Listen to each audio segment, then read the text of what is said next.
मनाली की ठंडी हवाओं में साल 1990 का शीतकाल था। 5 दोस्त राहुल, माया, अहमद, प्रिया और जॉन एक ही स्कूल में पढ़ते थे। वे अलग-अलग संस्कृतियों से आते थे, लेकिन उनके बीच दोस्ती का बंधन मजबूत था। राहुल मजबूत और साहसी था, हमेशा किसी नई चुनौती के लिए तैयार रहता था। माया दयालु और सहानुभूतिपूर्ण थी, हमेशा दूसरों की मदद के लिए तैयार रहती थी। अहमद चालाक और बुद्धिमान था, हमेशा नई चीजें सीखने के लिए उत्सुक रहता था।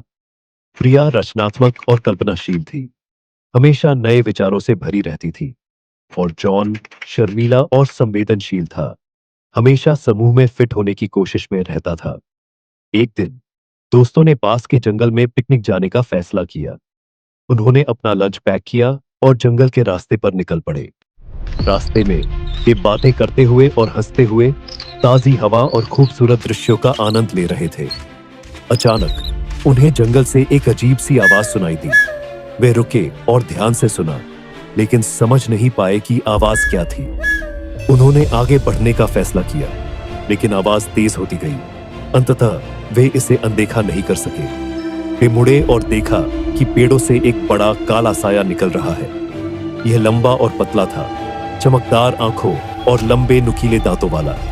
दोस्त डर गए, लेकिन उन्हें समझ नहीं आ रहा था कि क्या करें। राक्षस करीब आता गया, उसकी आंखें उन पर टिकी थी। राहुल, जो सबसे मजबूत था, आगे बढ़ा और उससे लड़ने की कोशिश की, लेकिन राक्षस बहुत शक्तिशाली था और आसानी से उसे हरा दिया। माया, जो सबसे दयालु थी, राक्षस से बात करने की कोशिश की, लेकिन उसने नहीं सुना। वह बस करीब आता गया, उसकी आंखें भूख से भरी थीं। अहमद, जो सबसे चालाक था, भागने का कोई रास्ता सोचने की कोशिश की, लेकिन वह कुछ नहीं सोच सका। प्रिया, जो सबसे कल्पनाशील थी, अपनी कल्पना का उपयोग करके राक्षस को डराने की कोशिश की, लेकिन यह काम नहीं किया। जॉन, जो सबसे शर्मीला था, बस वहीं खड़ा रहा, डर के मारे कांप रहा था। राक्षस हमला करने वाला था। तभी अचानक आकाश में एक तेज रोशनी दिखाई दी। यह तेजी से चमकता गया, अंततः इतना चमकदार हो गया कि राक्षस कुछ भी नहीं देख सका। वह मुड़ा और जंगल की ओर भाग गया। दोस्त सुरक्षित थे, लेकिन वे अभी भी हिल गए थे। उन्हें नहीं पता था कि क्या हुआ था, लेकिन वे जिंदा रहने के लिए आभारी थे। उन्होंने स्कूल वापस जाने का फैसला किया, लेकिन वे कभी नहीं भूले कि उन्होंने क्या देखा था। वे जानते थे कि उन्होंने कुछ अलौकिक का सामना किया है, कुछ ऐसा जिसे वे कभी समझ नहीं पाएंगे। दोस्त दोस्त बने रहे, लेकिन वे कभी पहले जैसे नहीं रहे।